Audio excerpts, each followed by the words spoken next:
Man, we back in the Star Studio with another guest today. Happy Fresh Friday. Been going crazy all day. He just ripped the stage, performed two of his biggest hits. Man, y'all better welcome Chicago's own, man, Bigg Jigg. Hello. Man, what's cracking, man? You don't know the name, check the chain, man. We in here rolling out. What's happening? He came in iced out. He wasn't playing with y'all boys today, man. How you feeling on this Friday? Man, I'm cool and I'm blessed, highly favored. Man, let's talk about them songs you just performed, man. Drip, man. I ain't gonna lie, that's gonna be a party. You dropped that early, towards end of last year. Yeah, the end toward the end. Yeah. So tell me why is that the single you're pushing right now, man? Why do you think everyone is gravitating towards it?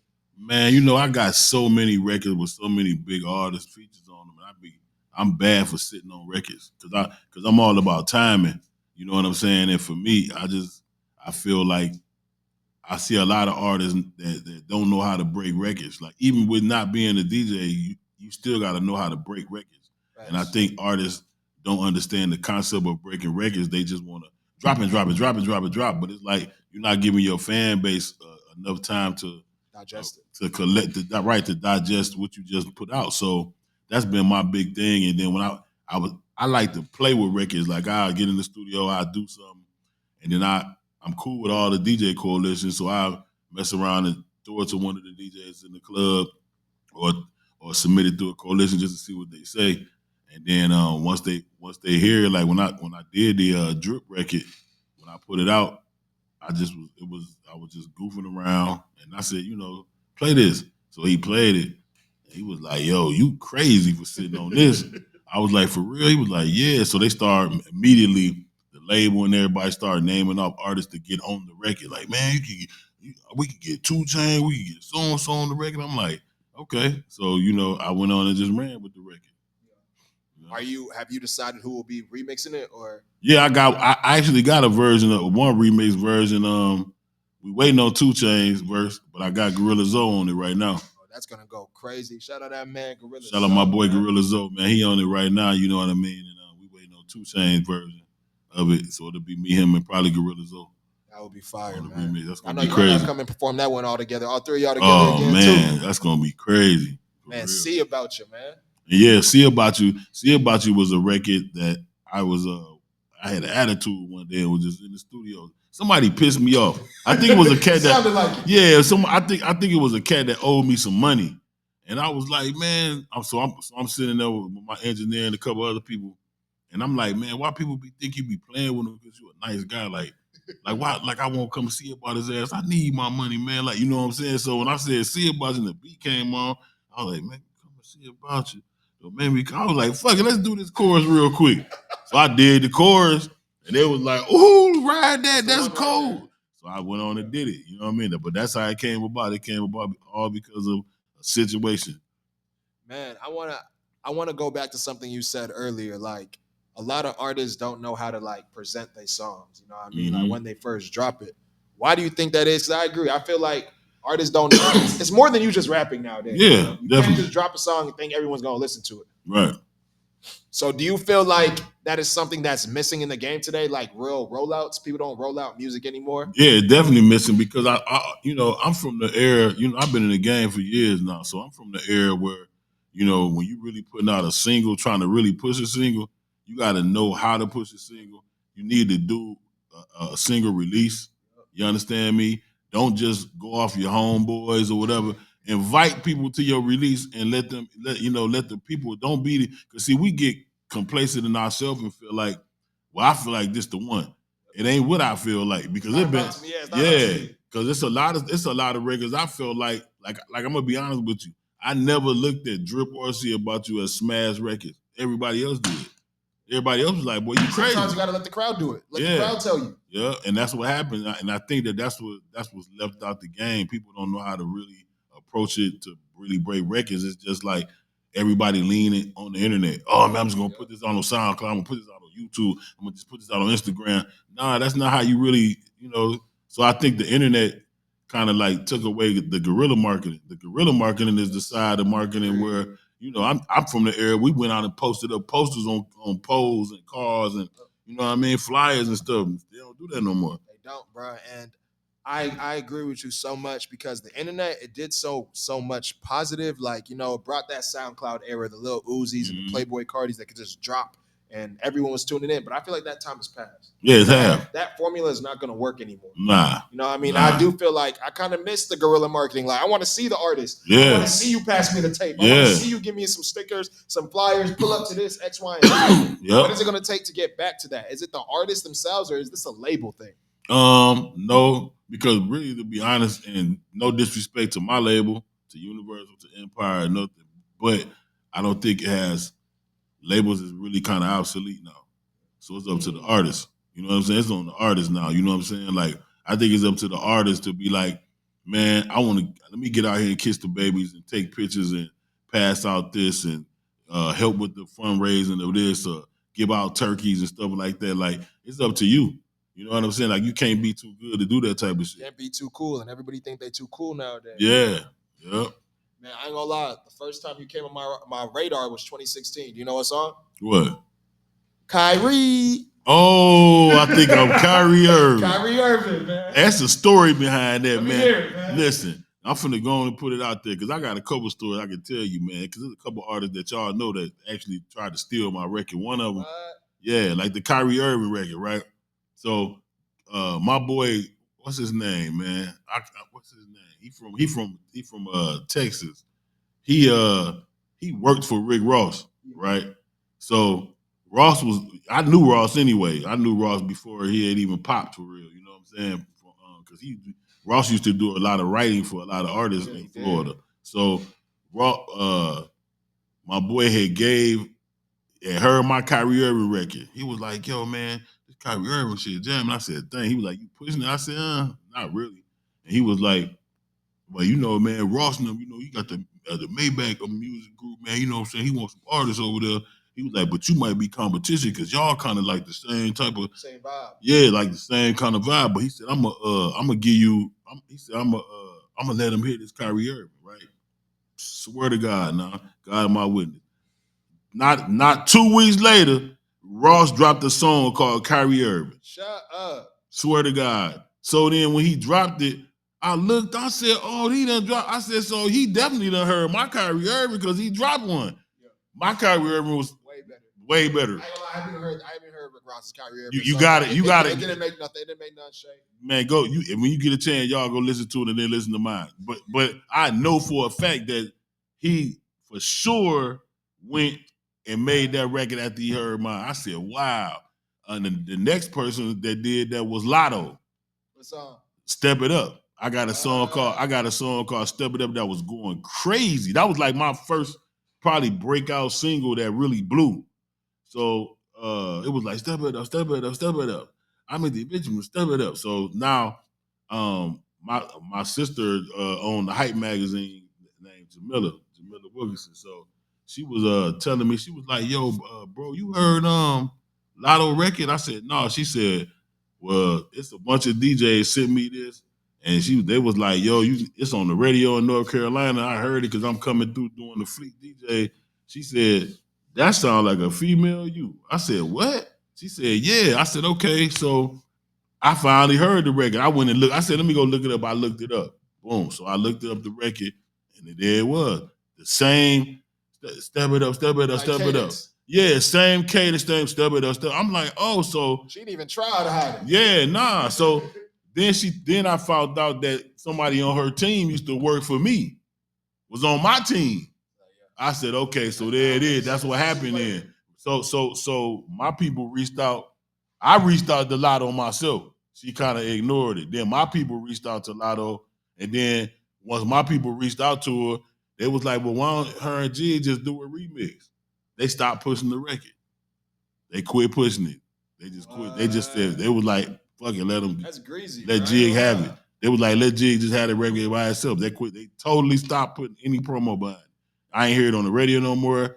She wasn't pushing it on the gram no more. Nothing. Damn. Yeah. So is that like a common occurrence in the music industry for people to kind of run off with your music? Yeah, it is. But that's why you have to stand on business and be about your business and make sure all your I's is dotted and T's is crossed. So can't nobody steal your shit. See, that's the thing. Lotto couldn't steal it because I already had it. It had been out a couple years already. All my copyrights and shit was up to par. You know what I'm saying? Much, the label ain't want to pay you for what you for pay you for either the feature, the remix, or whatever. So they were like, "F it," like yeah, they just didn't want to push it. They just was like, nah. They was like, nah, because you got to think about it, man. Like I do also understand that not saying I'm the GOAT or nothing, but you do sometimes become a person where you intimidate people. So sometimes you got like I was telling my nephew earlier. Sometimes you got labels and stuff that assign you or people that assign you to shelve your ass. Like let's get him out the way or her out the way. They assign you to get you out the way because they don't want you to be competition. So like man, like for instance, man, Toby Cole, man, like no man, he better than who we pushing. Oh no, let's get a meeting with him. Get you in the meeting. What?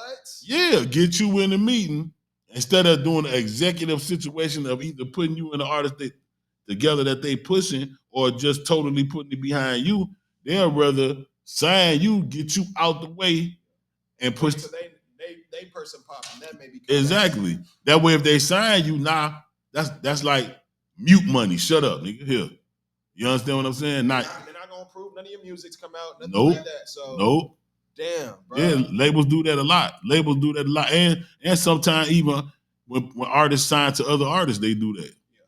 They don't want you to outshine them. Like, nah. I would never sign to another artist. Nah, hell no. Nah. It only been a couple of artists that been successful with signing, with doing that. Drake, artists. Drake, Wayne. Even Ross. Ross did all right with his artists.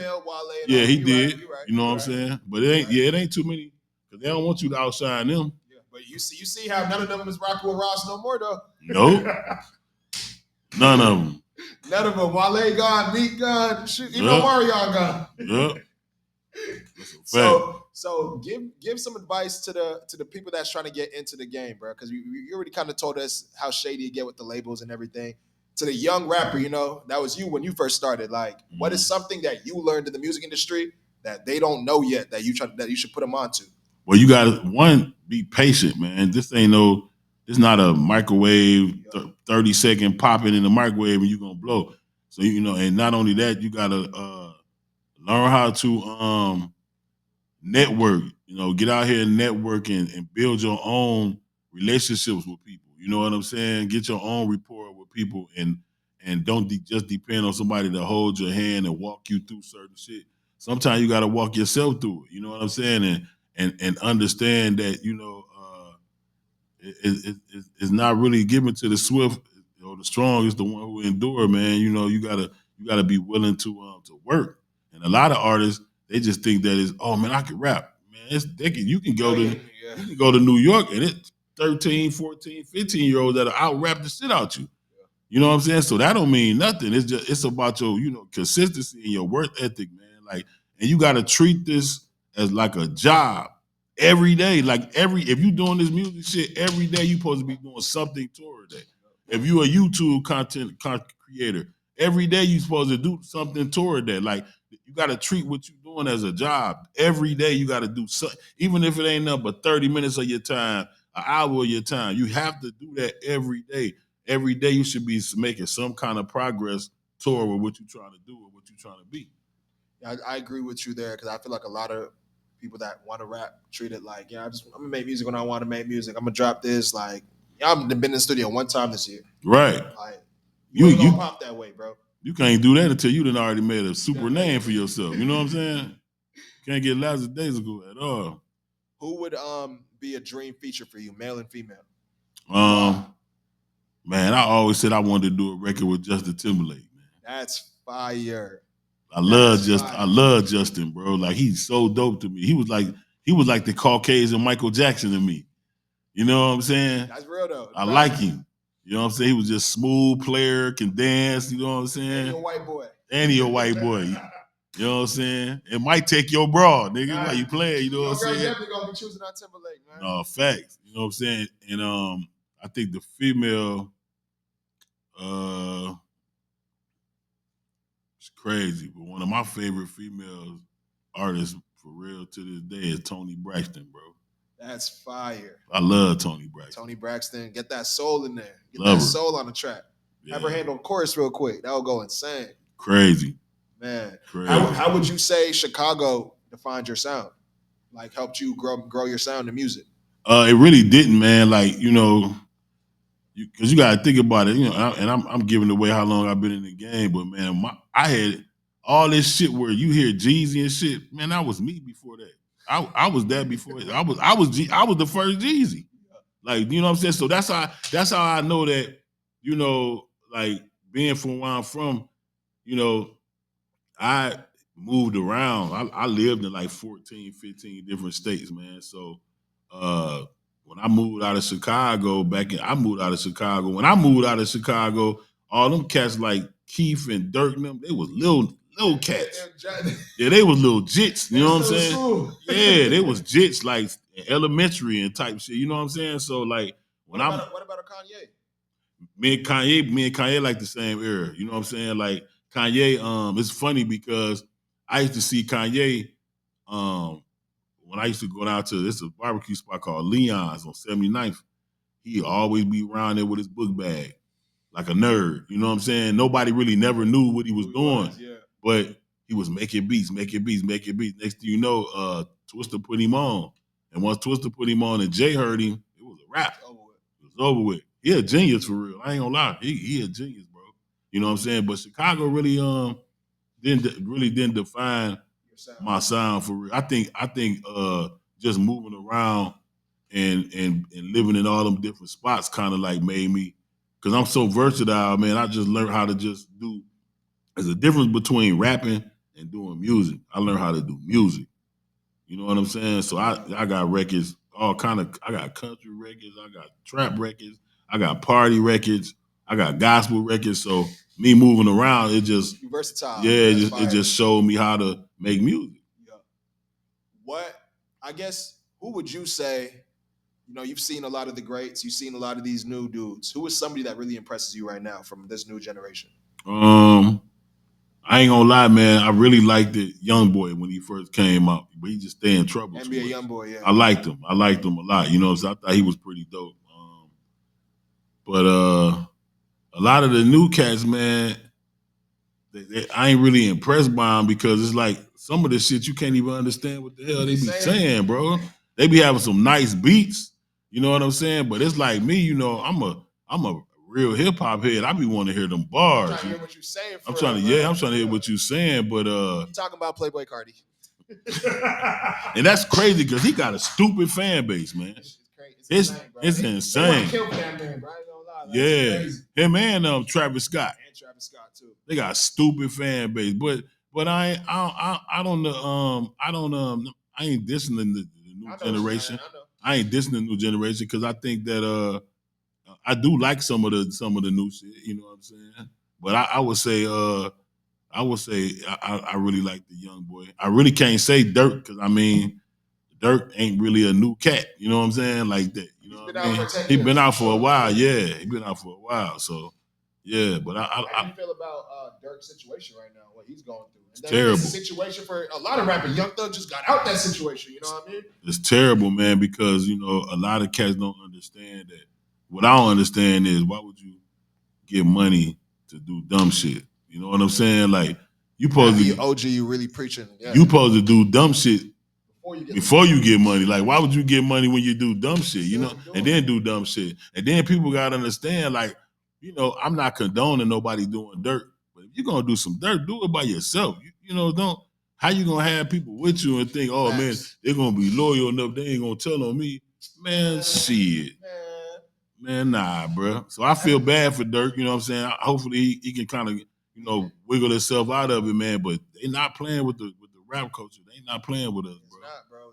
Them lyrics, they calling you out in court. They got your boys wearing wires around you. Y'all don't even know. So like the dumbest shit I seen, right, was when Adam 22 and Brick Baby was on Adam 22. Brick Baby on the phone arguing with somebody. He like, dude, like, man, let's squabble then. He said, man, that bad motherfucker Brick Baby opened his mouth and said, I got more murders and bodies under me than you got hand fights, fist fights. He said this on No Jumper. He said this on No Jumper. Hip hop platform in the world right now. What you think finna happen when he go to court? Now they just picked him up with I'm about to say the next day they picked him all up. They picked him the up. Next day. They picked him up on the big U shit. Yeah, that's what it happened the next day. Bro. Man, you think they ain't finna pull that up in court? Oh, absolutely. Yeah, we gonna be diving through all your phone records, man. Man, you talking about I got more bodies than you got squabbles. What? You trying to go viral? You about to go viral? Now look at you, bro. That's crazy, man. You have all them bodies. Actually, I'm not even gonna say I don't even want to smoke with none of them dudes. So speaking of that, I do. Hey, speaking of that, I do got a series that me and Charlie Global doing, man, called "Trying to Go Viral." You know, I had been sitting around for the last few weeks, and I'm like, damn. I'm strolling through my timeline, and it's like people doing anything to go viral. I'm like, damn. What messed me up was when I seen the girl get all her mama dishes and put it on her body. And bah, bah, bah, bah, bah. She had a pot on her head, she sauces on the titties, and I swear to God, man, she was just banging, using the wooden spoon.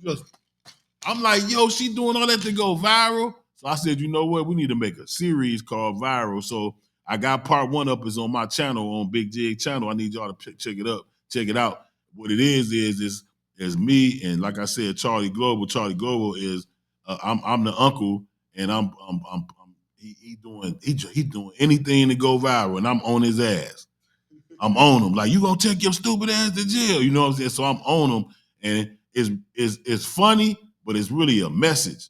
I'm just trying to get the message across to these cats, like, bro, like, you motherfuckers is playing, trying to go viral. You would do anything. You would sell your soul to go viral, man. A lot of them do. So, man, I would say too, I like how you're actually getting into the content, because I feel like a lot more rappers need to do that. They're solely relying on streams and all the stuff from making music, and we all know the money is not in music like this, especially not in hip hop no more. No, it's not. Why do you feel like people aren't making more content? Why is it just the streamers? Because the streamers getting lit. They're rich. They're the new rappers. That's the new wave, yeah.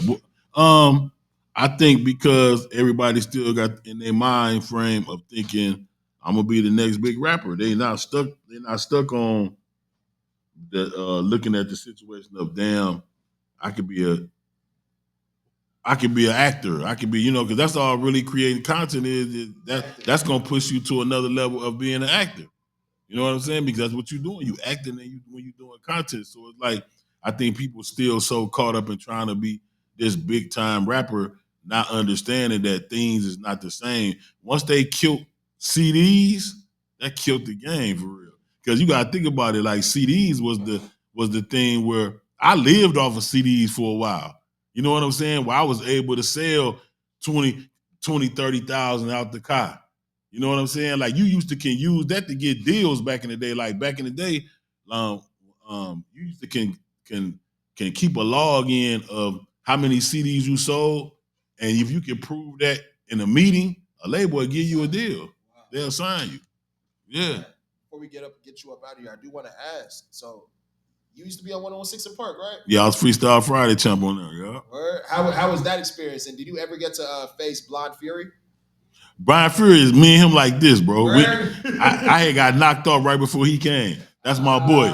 That's my boy, me and him real. We still cool. We follow each other, be DMing each other now. That's my boy, man. It was a great experience. You know what I'm saying? I lucked up and got on there because I had a manager at the time. He was from Brooklyn. Definitely not gonna shout him out. He's a fucking clown. But definitely not finna shout him out. He's definitely not getting no love on Rolling Out platform. He was a funny guy, bro. Don't shout him out though. I'm not gonna show him no love. But anyway, he was my manager at the time, and he knew Terrence Clayton, which was the coordinator for BET. So I went there, met Terrence Clayton. Terrence Clayton was like, "Yo, rap right now." I'm like, "Right now?" He's like, "Yeah." So I started spitting. So he was like, "Yo, I want you ready next week?" I was like, "Damn!" So I did it. And what people don't understand is, man, that platform's so big because when you on 106 in Park, you in a room that probably hold about 100 people, but you forgetting that you in front of 30 million people at home. Like, and that's the thing. You thinking you just rapping for the people that you in there with, forgetting that you. So it's like when I was winning and I was going back home or going wherever I was living at the time, people was like, "Oh man, sign this. Hey Jig, man, you killed them last week." I'm like, "Damn!" And that's when it reached you. Yeah, and that's when Twitter was jumping. Twitter was on fire then. That was the biggest platform out. So, my Twitter was going crazy. I'm like, damn. So shout out to Terrence and Roxy because they was on there when I was there. You know what I'm saying? But that was a great experience, bro. And I hate it because they got killed. And I'm gonna tell y'all, they killed it because too many people was becoming successful getting deals and they didn't know how to get profit. They was feeling like the lady, the black lady Deborah Lee, when she had bought BET, she don't like rap no way. That's why they killed Rap City in the Basement. Wow. Because Tigger wanted more money. They didn't want to give it to him. So he was like, I'm out. So they killed that show. They didn't so when the first show they killed was BET Uncut. Y'all remember BET Uncut? They killed what is it, Tip Drill? Yeah, when Nelly had that with the swipe card, that was the first show they killed. They killed that off the rip when she bought it because she really didn't care for rap. So with 106 Apart, it had got to a point where it got too big and people was actually getting record deals and getting noticed. And they was like, we ain't getting none of this. Like, fuck that. So they ain't like it. They ain't like that at all. I ain't gonna lie, that was a very selfish move. That was. Had they kept it, they would have been XXL freshman list. They would have been all of that. They just didn't see the vision. Nope. 106 and Park. I was in Canada watching. I know Roxy and Terrence from there, literally, bro. So they didn't understand the reach they had, and that's fine. But I'm happy then, because if you didn't like rap, why are you making money off rap anyways? That's a fact. Why you have a whole half an hour show about rap, playing rap videos anyways? So shout out Canada. You from Toronto? Yes, sir. Man, I came down there and did a tour in Toronto, man. I know you had a time. I know you did. Man, I loved all the beautiful ladies. Hey, look, it was this model chick that I almost moved there because of this model girl that was there. You know what I'm saying? And it was a show called, it was these two super fine chicks had a show called the Shimmy and Shine Show. It was a radio show. So, and I was cool with them. So they used to fly me out. I used to come on their show and stuff like that. But I love Toronto. And the thing about Toronto that's crazy is nobody in Toronto is fully black. I be telling nobody. I was literally, where's Sam, bro? I was with you yesterday, bro. Nobody in Toronto was fully black. I was telling him yesterday, bro, if you're black, you're not just black. You're not just black. You're Caribbean, you're Nigerian. You're something. You're Yeah. something, bro. You're something. You're not just black. Thank you for saying it, because he was with me yesterday when we was having that conversation. That's a fact. Yeah. The only downfall to Toronto is, like, you know how we get our shipment of Jordans and shit like that? Oh, yeah. Toronto get them, late. And once they get them, that's it. When you buy them out, it's over. You ain't getting, and they might not get them. It sells out, it's over with. And they might not get them for a while. First, we're gonna get them late. And then on top of that, once they gone, they gone. They gone. Man, but other than that, Toronto dope. Free healthcare, all that shit. Hey man, he was really outside. I was out there, bro. I'm telling you. Man, Bigg Jigg, I just want to say thank you so much, man, for stepping into the Star Studio. Please tell everybody where we can follow you at and where we can stream your music. Man, make sure y'all follow me at BIGG_JIGG. That's BIGG_JIGG on everything. Facebook, Twitter, which is X now, Instagram, YouTube. Make sure y'all follow my YouTube channel. And like I said, be on the lookout for the rest of the series of trying to go viral. Go cop my new single, Drip. Is out everywhere right now. The actual remix is on the way. We finna get ready to shoot the video. I haven't even shot the original video to Drip, so we got to shoot the original video first, and then we're gonna come back with the remix with hopefully definitely Zoe, but hopefully Zoe and 2 Chainz. You know what I'm saying? So, and then my See About You record. I mean, I got tons of shit. Shout out to Star Magazine. I'm on the cover of it for this month. You did what I'm saying? Hello. Salute to them. So, man, we working, man. Working, baby. Man, appreciate you, Bigg Jigg, man. It's your host, Watobi, and we rolling out. Hello. Yes, sir.